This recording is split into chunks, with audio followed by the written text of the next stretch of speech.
Hey guys, this is Lovin Meets with David Mahony, who is the conductor of the Ministry of Sound. It might just be the coolest job in the world. This is the live music venue that everyone knows about, but what they're doing is bringing a major gig to Dubai for the first time ever this weekend. We got to hear about the lowdown, behind the scenes, his favorite gig ever, and everything you need to know about this epic night out. Take a listen. We'd really appreciate if you'd subscribe to the Lovin Meets podcast wherever you get your podcast from. And as always, enjoy the show.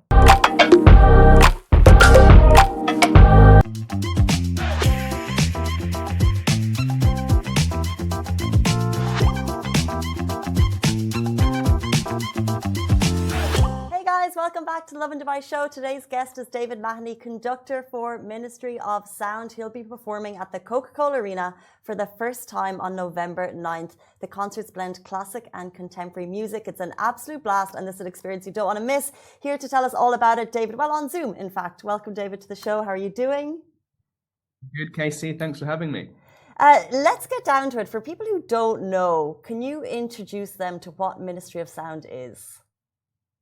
Well, Ministry of Sound, obviously an iconic British dance music brand set up as a club in Elephant and Castle, just down the road from where I am in London at the moment, actually, back in 1991.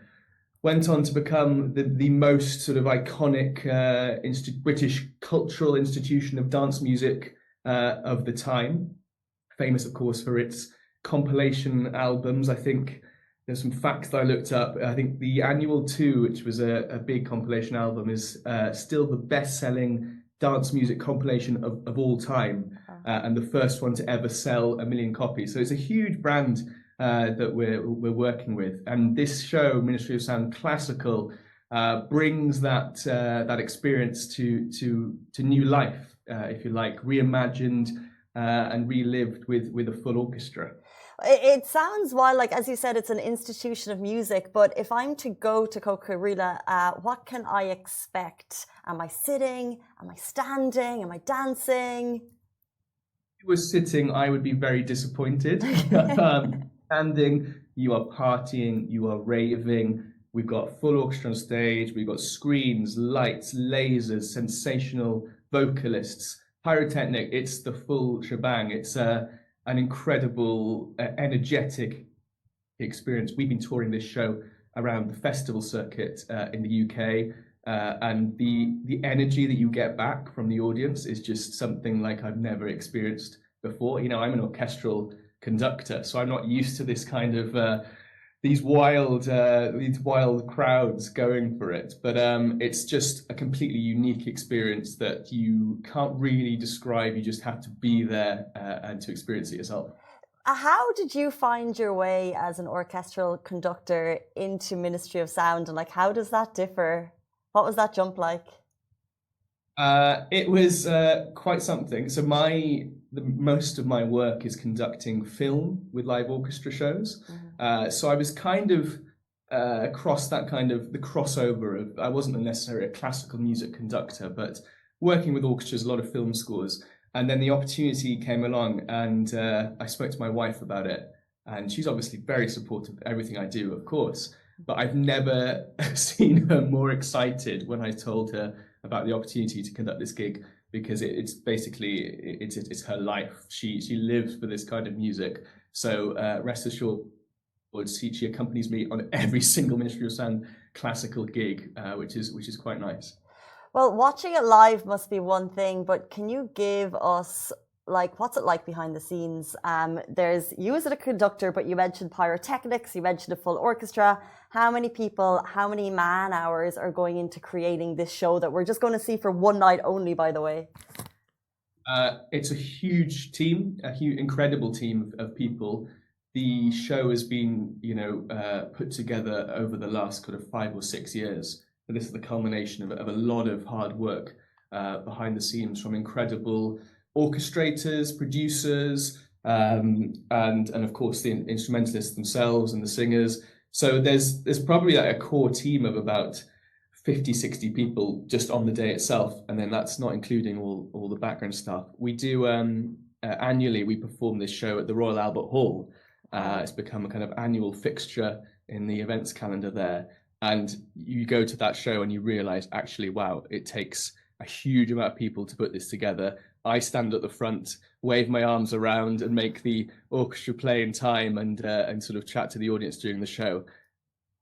But I am just the tip of the iceberg when it comes to the to what's involved in putting this huge show together. What a boss job to have, I must say. And what about the song compilations? Tell us a bit about the team behind that, and like give us some bangers, give us some classics that we can look forward to. Well, it's about an hour and a half show, and we managed to squeeze pretty much every iconic 90s dance track into that time. Love it.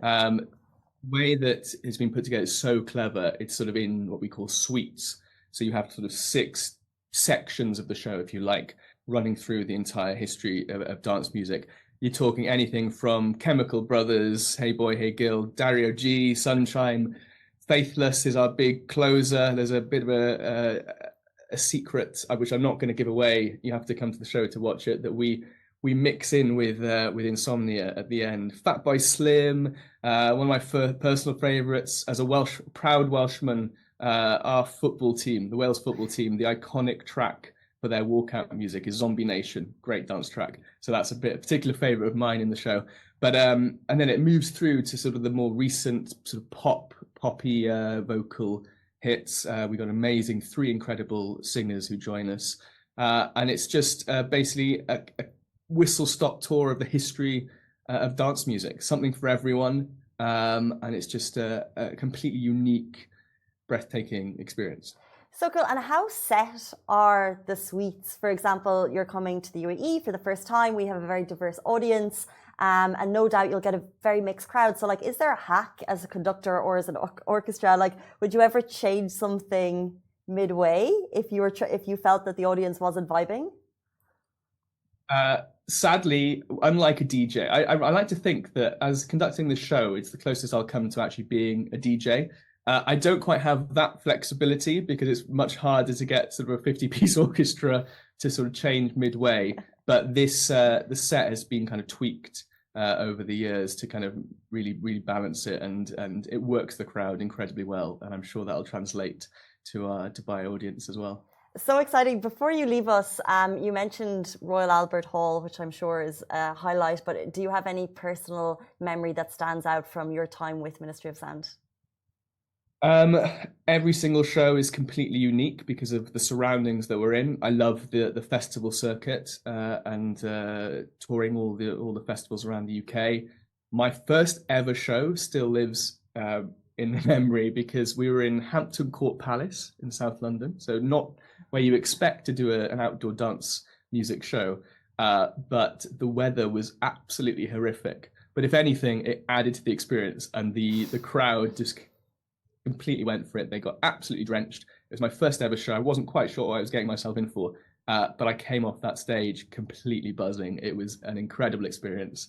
That was the start of my ministry journey, and it's been really exciting ever since. How epic, like dancing in the rain, you can't beat it. Well, there'll be no rain in Dubai, but other than that, you've sold me for sure. Cannot wait to see all of Dubai down at the Ministry of Sound performing at the Coca-Cola Arena, November the 9th. Thank you so much, David Mahony, who is the conductor, and he'll be there on the night. Thank you so much. Thanks, Casey. Guys, that was David Mahony, conductor of the Ministry of Sound. He'll be performing at the Coca-Cola Arena November 9th. It sounds like an absolute blast. You don't want to miss this. I'll see you there.